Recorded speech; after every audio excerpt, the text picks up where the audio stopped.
Well, until we get the next. Until they say. Until they push it to they'll 3. begin at 125, so he graduates. It's like, if you know, we got set up early. Early bird special or something. Yeah, I'm just like, I'm not gonna run it.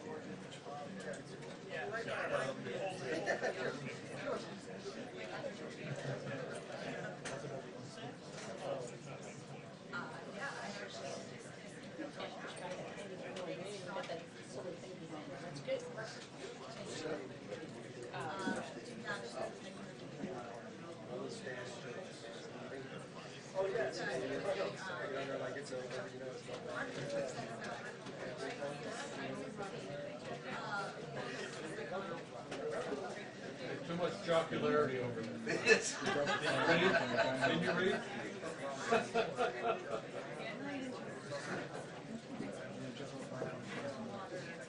Yeah, I'm just happy to see everybody together. I'm at Huey.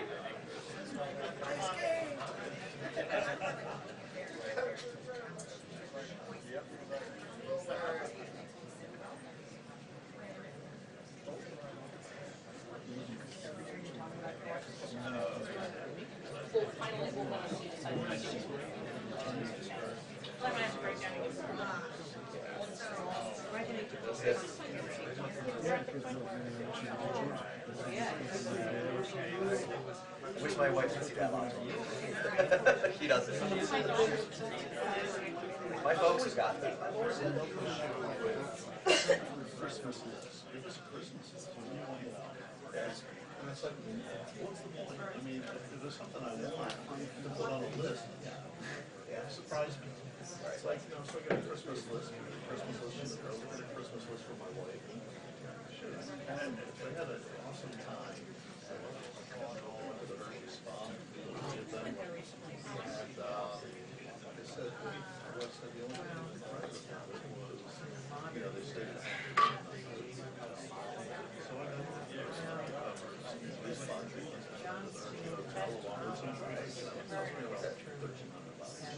But to me, it seemed no idea. Of course, my wife was still on her person. That's a nice hamper. Stayed there. You stayed at Hershey was out there when you stayed there. Yeah, that's very good. I think I need to get my wife on this spot. I know she has a. It's more fun like, you gotta go with the daughter. The thing was a Hershey hotel. That's Hershey Spa. It's an all day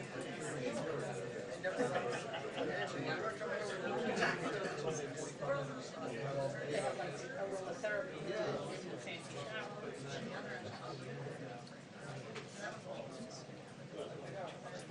My daughter loves it.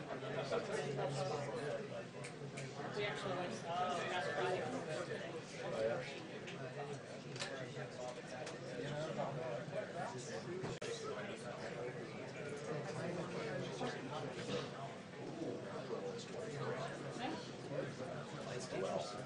Oh, no, I'm sorry, my older one's 23, my older one's 29.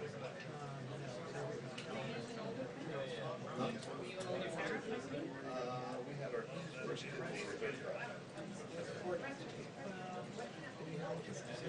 We didn't get married this weekend.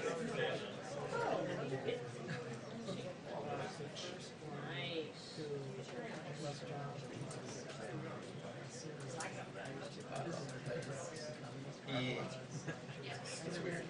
I first hated it, but a couple times. Yeah. It's at my house.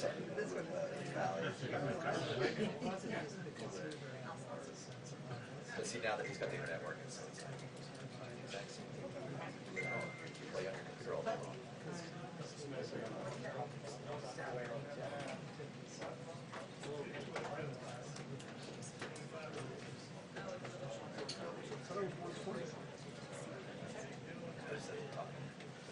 Justin.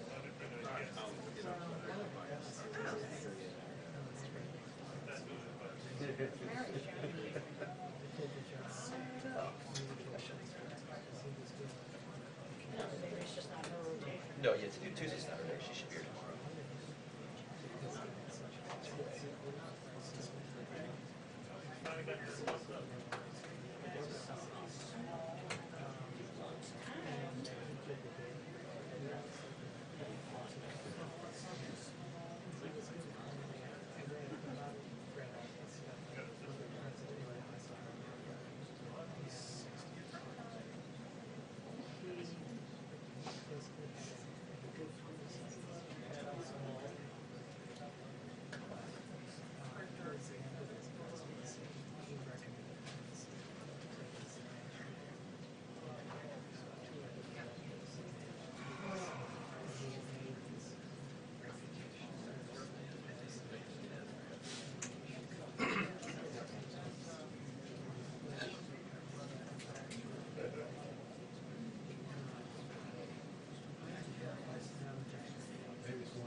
It's all relative, isn't it?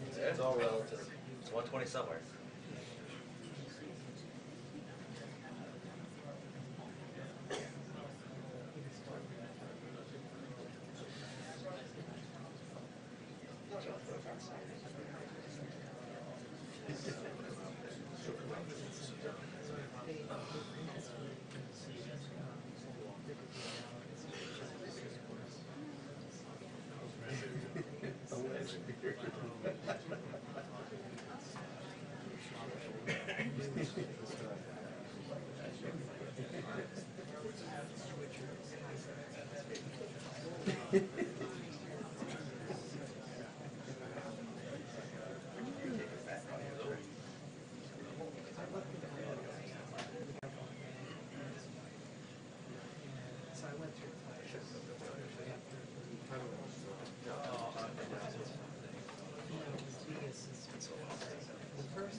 My granddaughter was in the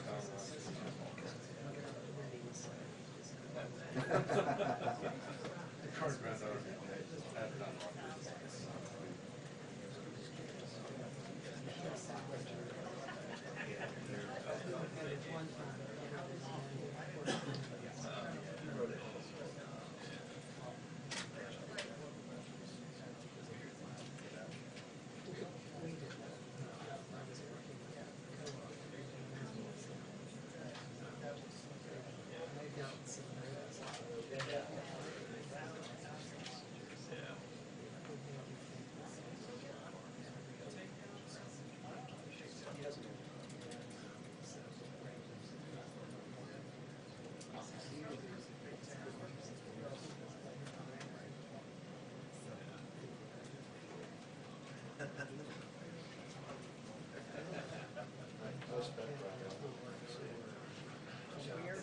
Triple box here, 3 boxes, the size of the bottom was sitting off like wall, everyone else had.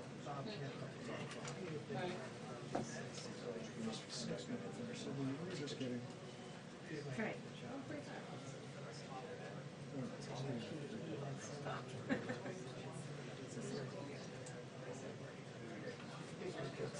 Level board. The lighting's always so bad. Yes.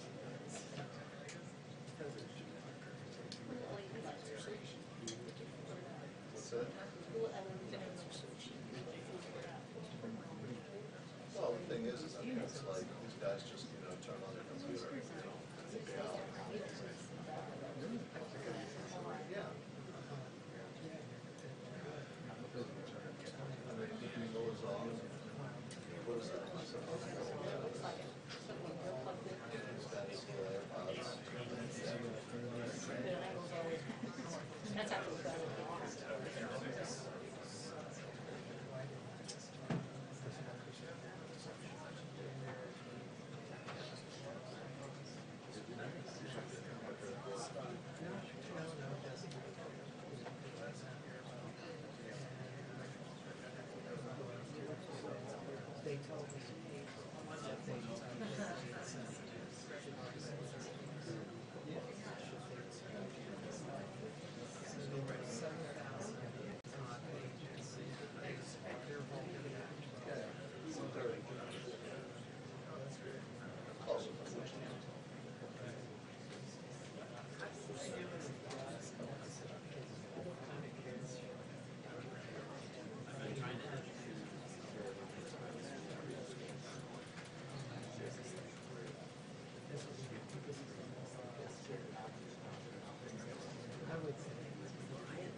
Yeah.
Good afternoon. Later this week, the President and First Lady will travel to Argentina for the G20 summit. President Trump's participation in the G20 summit is a key opportunity to reiterate his commitment to domestic and global economic growth and prosperity, cement relations with other world leaders, and advance a global economic system that is based on fair economic competition and free, fair, and reciprocal trade.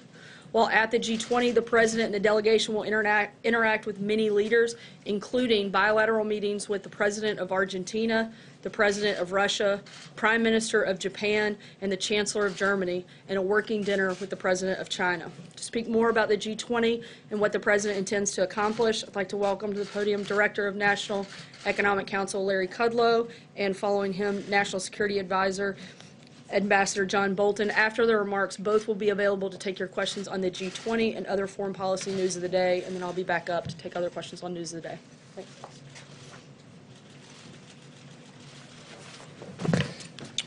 Thank you, Sarah. Thanks, everybody. Let me just walk through some quick themes, and then I want to mention some things the President talked to us just a little while ago. As Sarah said, G20, funny, it's not actually the G20 when we count it up properly, as Ambassador Bolton points out. It's much more than the G20. Now, in terms of the U.S. positions, We're going to use this as an opportunity to talk about our measures of tax cuts and deregulations and reskilling and job training and so forth that have generated significant economic growth and prosperity. That includes women's economic empowerment. As Sarah mentioned, free, fair, and reciprocal trade and trade reform. There'll be discussions of infrastructure, finance, and also the U.S. emergence as the dominant energy power in the world today, actually. In terms of the much-discussed meeting, it's going to be a dinner meeting between President Trump and President Xi and representatives from both sides. It'll be bilateral. I want to just mention what the President told us a short while ago, and that is, in his view, there's a good possibility that a deal can be made, and that he is open to that. He is open to that. But having said that, some caveats, as always. Certain conditions have to be met with respect to fairness and reciprocity, as we've said many times. For example, issues of intellectual property theft must be solved. Forced technology transfers must be solved. Significant tariffs and non-tariff barriers must be solved. Issues of ownership have to be solved. The President will probably reiterate his view. We want a world, ideally, of zero tariffs, zero non-tariff barriers, and zero subsidies. Now, whether they can get through all that remains to be seen, but that's the President's point of view, as I said just a little while ago. The U.S. is coming to the summit in very good shape. Our economy is quite strong. It's growing at 3% over the past year. Second quarter was 4.2, third quarter was 3.5, perhaps be revised upwards. We have a very strong holiday season, so-called Black Friday, very strong. We've had tremendous investments, business investments, energy investments, oil prices and gasoline prices coming down. That helps consumers, of course. We're in very good shape. China, not so good. I'm not here to critique or second-guess the Chinese economy, but most observers believe China to be in a slump, whereas the United States is in a very strong, solid position going into this summit. However, again, to repeat, the President said there's a good possibility that we can make a deal, and he is open to it. But on the other hand, if these conditions I mentioned a few moments ago are not met, not dealt with, the President has said, look, he's perfectly happy to stand on his tariff policies, which 10% last $200 billion, scheduled to go to 25%. That's not a certainty, but that's the schedule. And he has said, as recently as yesterday, the day before, if need be, if things don't work out in this U.S.-China summit meeting, he will invoke another $267-some-odd billion in tariffs. That may not be the first choice. I'm just saying that is his view. If we can't get something done, and things have been moving very slowly between the two countries, until the President himself called President Xi and said, let's restart, let's try to get things going again. And then, since then, he's made positive comments about that.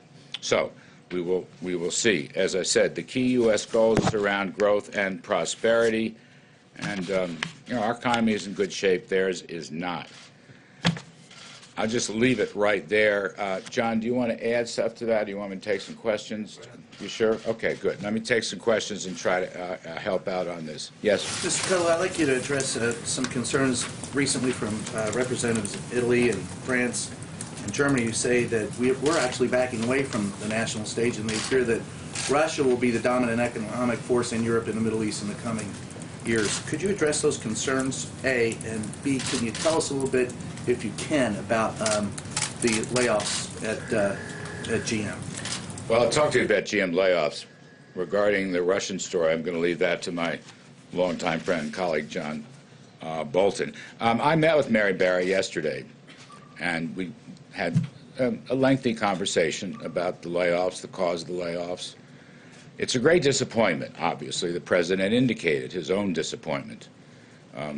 He believes, as frankly the Prime Minister of Canada, Trudeau, believes, that the USMCA deal was a great help to the automobile industry and to auto workers. And by the way, they made those statements separately. And yet, GM comes in right after the deal. By the way, that deal will be signed in Argentina with the U.S. And Canadian representatives. So there's great disappointment there. There's disappointment that it seems like GM would rather build its electric cars in China rather than in the United States. We are going to be looking at certain subsidies regarding electric cars and others, whether they should apply or not. I can't say anything final about that, but we're looking into it. Again, that reflects the president's own disappointment regarding these actions. Ms. Barrett told me, on the other hand, I want to be completely fair here, it's her business, it may be possible to transfer workers to other plants in Texas and Michigan. I'm not an expert on General Motors. I'm not an analyst, auto analyst, but that's what she said. But obviously there's a lot of disappointment, even anger. I've heard it, again, from Mr. Trudeau, from President Trump, from Democrats and Republicans. Well, do you think it's going to adversely affect our economy coming into the Christmas season and after? No. I mean, look, I don't want anybody to get laid off.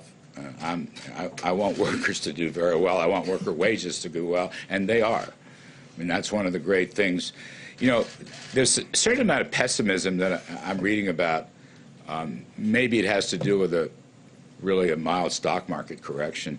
Let's not forget a couple weeks ago, just on this very point, we had 250,000 new jobs, which was a blockbuster number. Nobody really expected it. With a 3.1% yearly gain in wages and a 3.7% unemployment rate, those are very spiffy numbers by any benchmark in any metric. So again, holiday season layoffs from GM, brutal, all right? Very disappointing. Will it affect the overall economy? I don't think so. I do not think so. Yes? Yeah, back to the question of the tariffs. And if these talks with President Xi go nowhere, and we move forward with this escalation of the tariffs that you just described, which, correct me if I'm wrong, would be the biggest addition of tariffs that we've seen in your lifetime, what will the impact be on the U.S. economy? I mean, That's a long period of time you mentioned. My lifetime. But you've been a committed free trader for almost all of those years. Yeah. So what will be the impact on the U.S. economy if we see tariffs go up to the degree that you just described? You know, we'll see what happens, okay? I don't want to presuppose anything. The president's going to make up his mind after the meeting. But I will say this. Our economy is in very good shape right now. And when you multiply through whatever numbers you want to use, 250 billion or tack on another tranche, which may or may not happen, at a 10% tariff rate or more, it's really just a fraction of our economy. Okay, it's just a fraction of our economy. I'm not suggesting that there aren't winners and losers in that game. It's a complicated game. But on the other hand, I think we are in far better shape to weather this than the Chinese are. And I'll say one thing. I appreciate your characterization. I am a free trader. But you have to ask yourself, this is what President Trump has been talking about, is it free trade when there's clear evidence of unfair and WTO illegal trading practices by China for several decades? Is that fair? Is that free? Is it free when intellectual property theft occurs, or when Chinese ownership of American companies force transference of technology from American companies to the Chinese companies? Is that fair? Or high tariffs on agriculture and industrial supplies? Is that fair? So President Trump is the first president in, I don't know, at least 20 years, and I'm including Democrats and Republicans, who not only has made this case, but continues to make this case forcefully and to take actions to defend American workers and our overall economy. Other presidents in both parties have raised the issue and then walked away from it. And President Trump obviously doesn't intend to. You know, this is under the heading, I think, for him of promises made, promises kept. Is something he's talked about for several years, and he now continues. If China will come to the table, or in this case, the dinner table, with some new ideas and some new attitudes and some new cooperation, as the president said, there's a good possibility they can make a deal. He's open to it. So nothing is written in cement or stone. But again, for a free trader, where's the free trade? And for several months now, since I've been here, the President and I have talked about this. You know, we'd love to see a world of zero tariffs and zero non-tariff barriers and zero subsidies. We'd love to see that world. But unfortunately, we don't have that world, particularly with respect to China, but not only China. And so he's taking actions that he thinks will get us closer to that world. Let me go around. Yes, please. Thanks. Just another GM question. When the president said yesterday they better damn well open a new plant there very quickly, was he just venting his frustration, or does he have some consequences in mind if they don't? You know, I'm going to leave that to him. You may find additional announcements coming on that topic. Some more. Let me go in the back. Yes, ma'am. I wanted to ask you about what Ambassador Shui Tiankai said recently to the Who? Wall Street Journal. Ambassador Shui Tiankai, the Chinese ambassador Yes. to the United States. His thought was that there would be a real risk to the global markets if there wasn't a deal, that they could become fragmented as well. How big are the stakes if you can't reach a deal? Look, the ambassador makes a point. Now, if he would do his part, or his government would do their part, then we can all make a much better point. That's what President Trump is saying. I mean, I'll read you the quote again. There's a good possibility we can make a deal, and he's open to it. But certain conditions, you know, have to be met. Certain things have to be changed. And the president, again, in the spirit of promises made, promises kept, is going to defend, you know, the interests of American workers and ranchers and small businesses and the economy writ large. Let me just add one other point to this. The rest of the world agrees with us. I mean, we signed at the UN, for example, a trilateral agreement with the EU, the United States, and Japan. Worth looking at that document, which outlines, you know, what they call non-market abuses. Read China. Just recently, before the Shanghai conference, where President Xi was to give an important speech, I'm not sure there was much new there, but in any case, just before that conference, with no prodding from the USA, the ambassadors, the French and German ambassadors to China, wrote a very tough piece going after, again, non-market, unfair, non-reciprocal trading practices. There is broad-based support for the American position here, which is China should change its practices and come into the community of responsible trading nations. They can do that, right? They're a major economy right now. It's not like they were 25 or 30 years ago. We would welcome it. The president has said he's happy to make a deal, but they have to take certain actions and give certain assurances. So, you know. Do you think you'll spend the G20 getting that support around your position from other countries at the G20? Oh, I'm sure we will. I'm sure we will. We have in many other forms. Just a couple more. I want Ambassador. Yes, please. Thank you. Yes, he was talking to me. Tariffs are, in effect, a tax on imported products that are paid for by the consumer. So does the president realize that these escalated tariffs are going to be paid for by the American citizens? Well, look, he realizes the ramifications. As I said earlier, given the strength of our economy, given the size of our economy, we are in position to deal with this and handle this very well. That's the key point. And I'm not so sure about China, but I'll leave that to China experts and so forth and so on. The benefits, let me just look at the other side of the ledger. It's very important. The benefits of true free trade globally will be enormous. If we go back to the idea of zero tariffs and zero non-tariff barriers and zero subsidies, if China plays by the rules, even the WTO rules, and all that needs reforming in our judgment, but they're violating those rules. If we do have a free trading system, or we move in the direction of a free trading system, a true free trading system, we will benefit enormously. Frankly, we will benefit, they will benefit, and the rest of the world will benefit.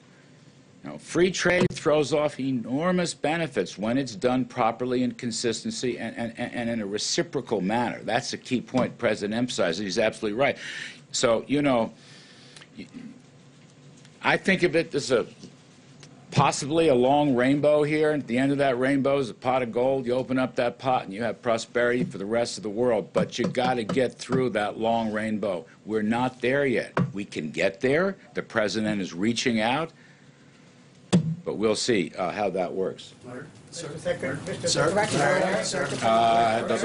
Yes, go ahead. I'm sorry. Yes, go ahead. Thank you, sir. Earlier, you mentioned low oil and gas prices as evidence that the President's economic policy is working. You mentioned the U.S. becoming the global dominant energy player.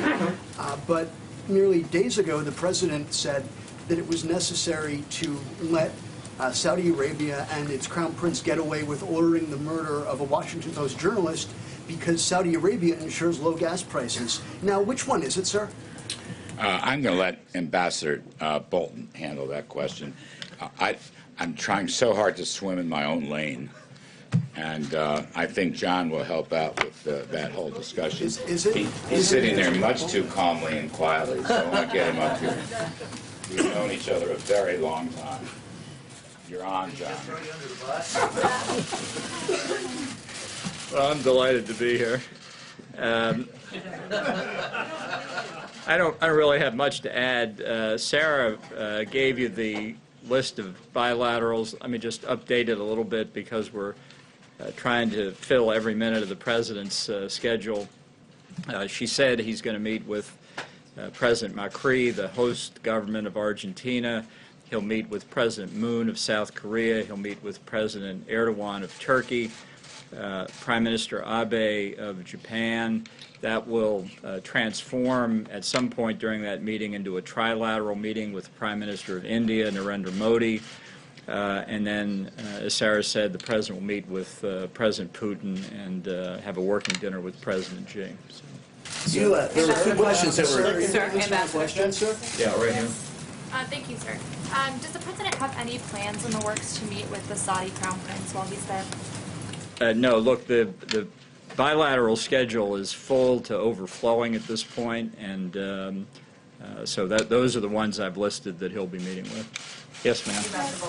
Hello. Mr. Yes, I have a question about the border tensions right now with the U.S. and Mexico. The U.S. Launched tear gas canisters into Mexican soil, and I'm wondering if you've gotten, if Mexico was given the go-ahead before that happened, and what is the U.S. doing to mitigate any tensions right now with the incoming López Obrador administration? Yeah. I don't think that's really a subject of the G20, but I can say that Secretary of State Pompeo, who will be attending the G20 and therefore will not be accompanying Vice President Pence to the inauguration on Saturday the 1st, Secretary Pompeo will fly overnight from Argentina to Mexico and will meet with the new Foreign Minister of Mexico on Sunday the 2nd. And they'll have a full conversation about all the issues in connection with the border. Yeah. What do you expect to be on the agenda for the President's meeting with Putin? Well, I think all of the issues that we have on security issues, on arms control issues, on regional issues, including the Middle East, I think it'll be a full agenda. I think it'll be a continuation of their discussion in Helsinki. Ukraine be on that? What about Ukraine? Sure. Thank you so much, Ambassador. 2 questions about Brazil, since you are heading there on Thursday to meet with the new incoming president from Brazil, Jair Bolsonaro. One on trade that I know is one of the priorities. For the past few years, Brazil had a trade surplus with Brazil. United States had a trade surplus. Just last year, 27 billion alone. And besides of that, President Trump complained about the Brazilian protectionism, say Brazil is one of the toughest on trade access. What should we expect related to trade relationship with Brazil, with the new Brazilian government? Should we expect more cooperation or more tariffs like those on steel and aluminum? And another one on Venezuela that I know is another priority of the meeting. What kind of cooperation are you expecting with the new Brazilian government? Are you guys going to discuss sanctions? Yeah. Well, the meeting with President-elect Bolsonaro came as a result of President Trump's call on election night in Brazil to congratulate President-elect Bolsonaro. They had a really outstanding phone call, I think developed a personal relationship even remotely. President Trump was the first foreign leader to call President-elect Bolsonaro. So following up on this, we thought it would be useful and certainly very helpful to the United States to hear from the President-elect what his priorities are, what he's looking for in the relationship. From the perspective of the United States, we see this as a historic opportunity for Brazil and the United States to work together in a whole host of areas, economics, security, and a range of others. So I'm really looking forward to hearing what the President-elect's priorities are, try and respond to him, try and tell him a little bit about what President Trump's views are, and hopefully when President-elect Bolsonaro is inaugurated on January the 1st, that the two leaders can really get off to a running start. So I'm just really there to prepare the ground for them. Ambassador Bolton, you tweeted earlier today about a case involving an American family that's being held in China. Is the president? Have you talked to the president about this case? What is he? If so, what has he told you? And will he bring this up directly at his meeting with Xi Jinping and expect the family to be allowed to leave before any trade deal is done? Well, I've discussed the question of American hostages and people wrongfully held with him on a whole range of subjects. I don't want to get into what his reaction was because I don't think those conversations should be public. But this is a matter of real concern to us, and I think given that the range of issues that President Xi and President Trump will be covering, it's entirely possible that that would come up. Yeah. Thank you. Back to that meeting with President Putin and President Trump. Will President Trump condemn Russia's aggression in Ukraine? Does the U.S. consider it an act of war? And has he spoken with either Putin or Poroshenko about what happened? Look, Ambassador Haley, in the very estimable position of UN ambassador, spoke for the United States yesterday at the Security Council, and we're going to stand on that statement. Ambassador Bolton, I just had a question about, you mentioned the bilat with the Turkish leader. They've been very critical of the U.S. position back in Saudi Arabia with respect to the killing of Jamal Khashoggi. Are you concerned that that will affect the relations with the U.S. ally? And I wanted to follow up that audio intelligence of the killing of Jamal Khashoggi. Have you heard that tape? And does it conclusively point to the Crown Prince as ordering the killing of Jamal Khashoggi? And one final one. The briefing. I suppose you remember all these? I'll prompt you. Thank you. And finally, is it true the White House is blocking Gina Haspel from speaking to senators about that audio intelligence on Wednesday? So let me take the question of the tape first. No, I haven't listened to it. And I guess I should ask you, why do you think I should? What do you think I'll learn from it? Well, you're the National Security Advisor. You might have access to that sort of intelligence. Yeah. How many in this room speak Arabic? Have access to an interpreter? Well, you want me to listen to it? What am I going to learn from, I mean, if they were speaking Korean, I wouldn't learn any more from it either. The interpreter would be able to tell you what's going on. Then I can read a transcript, too. Okay. So you don't think it's important to hear that as the National Security Advisor? I'm just trying to make the point that everybody who says, why don't you listen to the tape, unless you speak Arabic, what are you going to get from it? Really. The president has spoken to our position on this issue. He's spoken very clearly, and that is our position. Now, tell me the other questions. Christina Haspel No, from certainly sharing not. information with Mr. members of Congress. No, go back here in the back. Mr. Bolton, could you go back to The man in the back. Okay, so the Argentinian authority captured 2 Hezbollah suspects last week, and Brazil probably is going to follow the American footsteps and blacklist Hezbollah also on terrorist list. And also, Hezbollah is replying for the sanctions, the last sanctions, by blocking the formation of the new government. It's a quotation from Saad al-Hariri. So how do you put all this together? Is it going to be discussed in the G20 summit, Iran and Hezbollah influence in the region? Well, I expect in the bilateral meetings, depending on the country, that there will be substantial conversation about counterterrorism efforts where we participate together. That's certainly something that may well come up in Brazil with President-elect Bolsonaro, and I think it's one of President Trump's biggest priorities to extend cooperation against terrorism, whether it's Hezbollah or Hamas or others. So entirely likely it could be a subject. Yes, ma'am. Ambassador, going back to the Khashoggi issue, being informed about an issue is part of, I guess, what is in the scope of national security. We try to be. Right, okay. But in the midst of it, why not, I'm going to go back to that question again, sir. Why not get a translator to understand, to hear what happened? You could find out a little bit more than what they've told you by listening. People who speak Arabic have listened to the tape, and they have given us the substance of what's in it. And you trust those who've given you... I don't speak Arabic. I know, but a translator, you could hear the emotion, and a translator could help you understand what happened at that time to relate to the President of the United States and to convey to the world what happened. I'm very satisfied that we know what the tape picked up, and it was factored into the President's decision, and he's announced his position very clearly. As economic security, as national security, I think this should be in your lane. I was going to defer to Larry, but it's... Let me see if I can keep it in your lane if I could. The talks with China have been marked with intransigence and disappointment. Larry was talking about that at length this morning. This idea of some sense of optimism going into this Saturday night dinner with Xi, is it based on any notion that Xi is going to suddenly say, you know, this idea of intellectual property theft and forced technology transfer, protectionist tariffs? I don't know what we were thinking. It was a bad idea. Let's level the playing field and start it. Well, I think President Trump has developed a very positive relationship with President Xi. They've met, they've spoken over the phone. Obviously, both leaders carry into any discussion like this their national interest.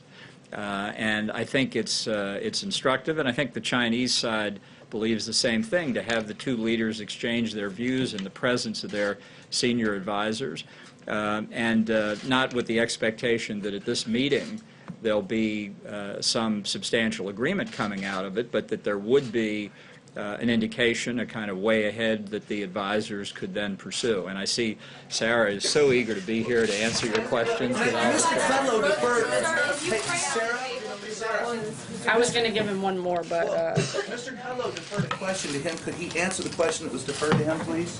Mr. Bolton. Bolton. I think he's already gone. As you know, the new president of Mexico will be inaugurated on Saturday to represent the United States in Mexico City. President Trump has asked the Vice President, Mike Pence, to lead a delegation that will include the Second Lady of the United States, Karen Pence, Secretary of Energy, Rick Perry, Secretary of Homeland Security, Kirstjen Nielsen, Advisor to the President, Ivanka Trump, United States Embassy, Mexico City diplomat John Kramer, and Assistant Secretary of State Kimberly Breyer. Lastly, this morning we learned the sad news that 3 U.S. service members were killed and 3 wounded when an explosive device detonated in Afghanistan. The wounded service members were evacuated and are receiving medical care. We extend our thoughts and prayers to the loved ones of those killed and to those recovering. The United States is grateful for their service and forever in debt of their sacrifice. With that, I'll take your questions. Justin.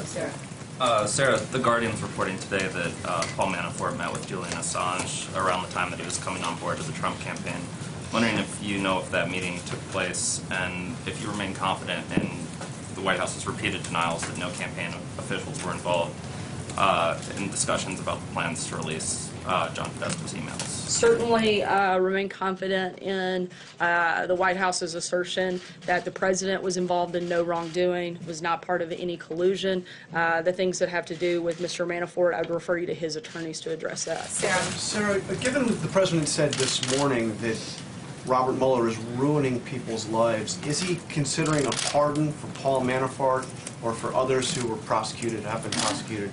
I'm not aware of any conversations for anyone's pardon involving this process at all. And if I can follow up, he also said this morning that Mueller is doing tremendous damage to the criminal justice system. If that's true, is he considering picking up the phone, calling his acting attorney general, and saying, fire Robert Mueller? Look, I think that the president has had Robert Mueller doing his job for the last 2 years, and he could have taken action at any point, and he hasn't. So we'll let that speak for itself. He has no intent to do anything. See? Thanks, Sarah. Over the weekend, we saw some powerful images of children as well as adults who were affected by tear gas fired by U.S. officers along the U.S.-Mexico border.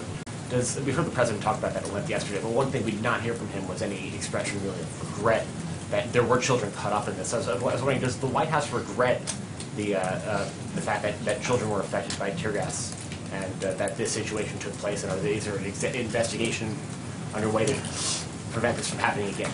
Certainly, the White House would never want children to be in harm's way in any capacity whatsoever.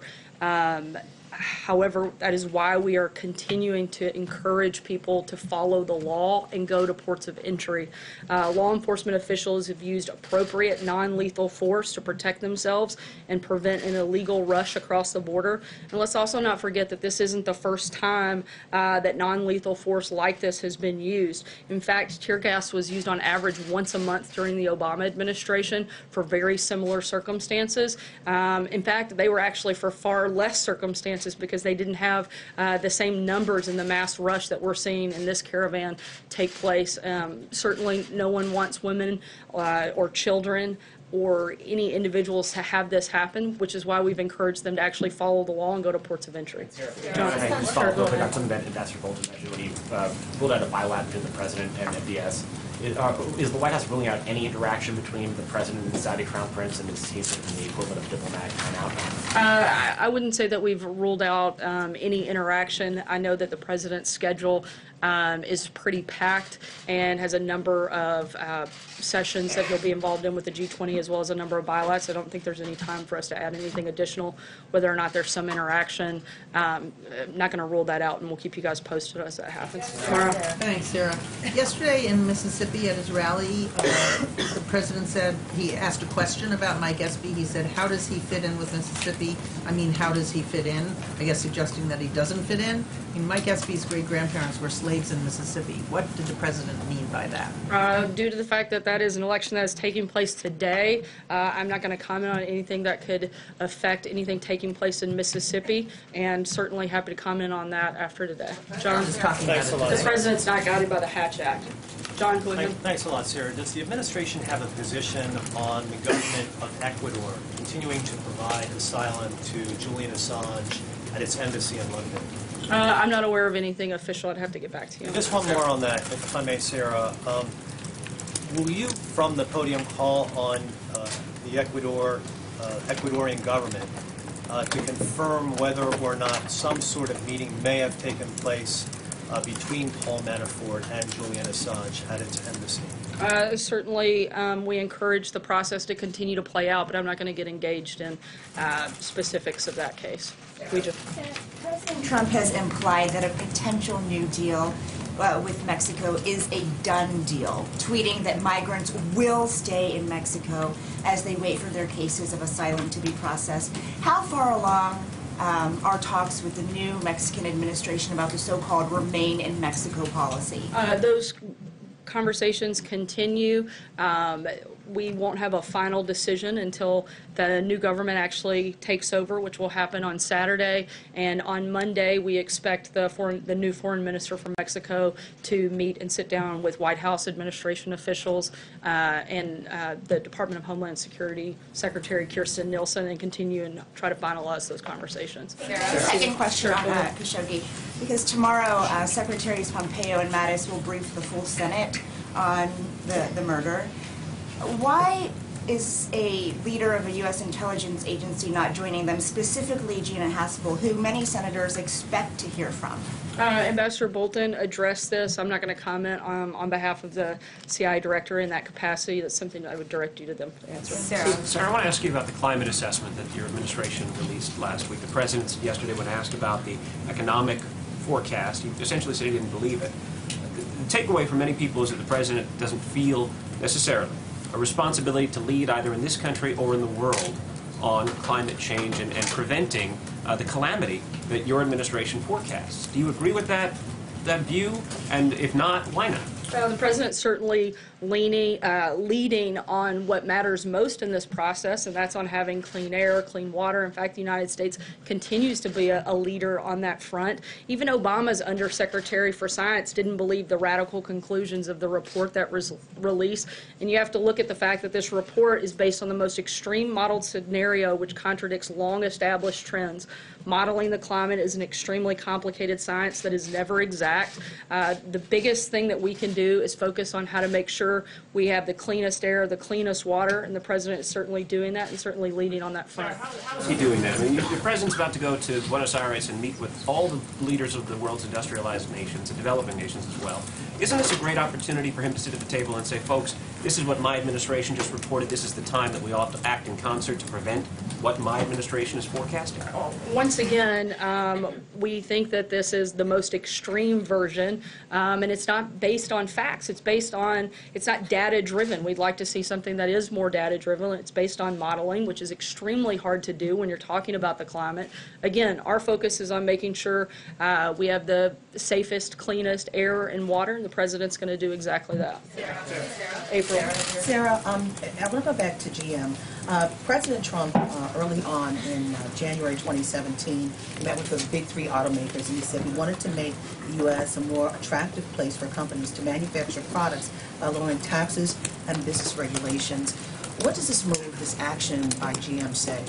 Certainly, it's disappointing to see that GM decided to lay off these workers. The president's been extremely committed to bringing manufacturing jobs back to the United States, which is why, since he took office, we've seen 400,000 new manufacturing jobs created in the United States. It's because of his policies that we've seen that grow. This is not about the president. It's about the fact that they're making a car, frankly, that people don't want to buy. And hopefully they will make adjustments and make changes and bring those workers back. Jim? Sarah, getting back to Paul Manafort and the special counsel's office saying that he's violating the terms of this plea agreement by lying to investigators, would the president recommend that Mr. Manafort begin to cooperate, offer full cooperation to the special counsel's office? We can only speak to what our role is in that process, and not only has the president, but the entire administration has been fully cooperative with the special counsel's office, providing hours and hours of sit-downs, as well as over 4 million pages in documents. We continue to be cooperative, but we also know that there was no collusion, and we're ready for this to wrap up. And if I could ask a follow-up, the president doesn't believe the warnings in the climate report. The president doesn't believe the CIA when it comes to Jamal Khashoggi. The president doesn't believe the intelligence community when it comes to Russia meddling. Why doesn't he have faith in his advisors? No, that's not true. The president has a great deal of faith in the intelligence community and certainly in the team that he has assembled around him. However, I've addressed the climate report. There's really nothing else to add on that front. Khashoggi, you said that that was not true, that he doesn't believe the CIA. He said the other day, maybe MBS did, maybe he didn't, the Crown Prince. And we haven't seen definitive evidence come from our intelligence community that ties him directly to that. What we have seen is a number of individuals that we know are tied to that, and those individuals have been sanctioned. The people that we have no doubt about their involvement, we've taken action on. And as he said, we'll see what happens beyond that, and if there's more definitive information, we'll make a decision at that point. Roberta. Sarah, the Remain in Mexico meeting that you talked about on Monday, is that happening here or in Mexico? And is the United States offering Mexico any financial assistance to help accommodate the migrants seeking asylum who would be staying in Mexico as a result? Sorry, on that second question, do you mind repeating that? It was the first part on whether or not the meeting is here or in Mexico.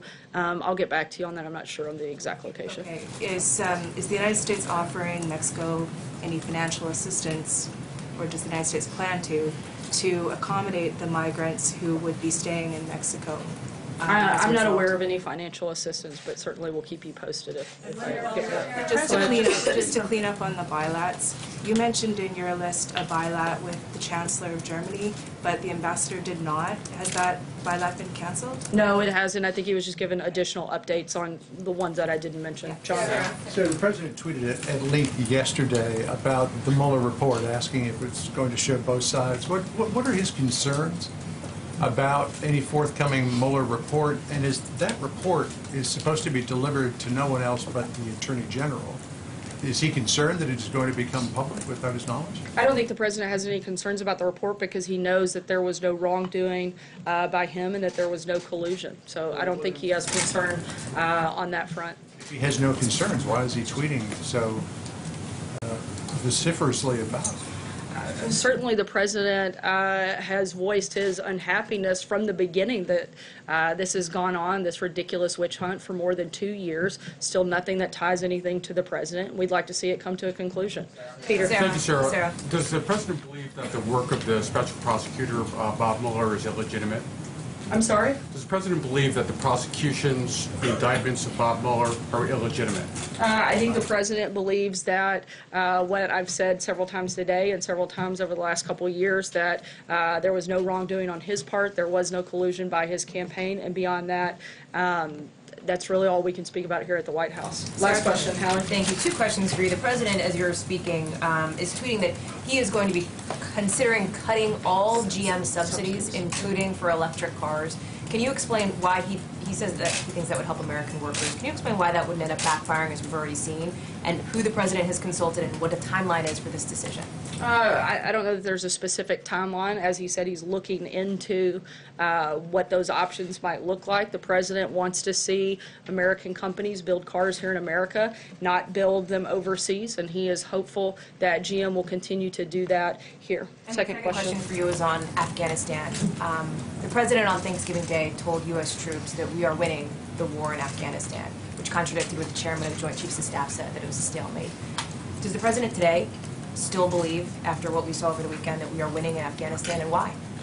Certainly, anytime you have a loss of life, particularly by an American service member, it is a horrific tragedy and something that no president wants to see, certainly not during their administration. And the President wants to make sure that the battle that we're fighting takes place there and not here. And he's going to continue consulting with his national security team and make decisions on how best to move forward beyond that. Thanks so much, guys. Have a great day. Did you all violate the Posse Comitatus Act in Mexico? Sarah? Why the President lie about not having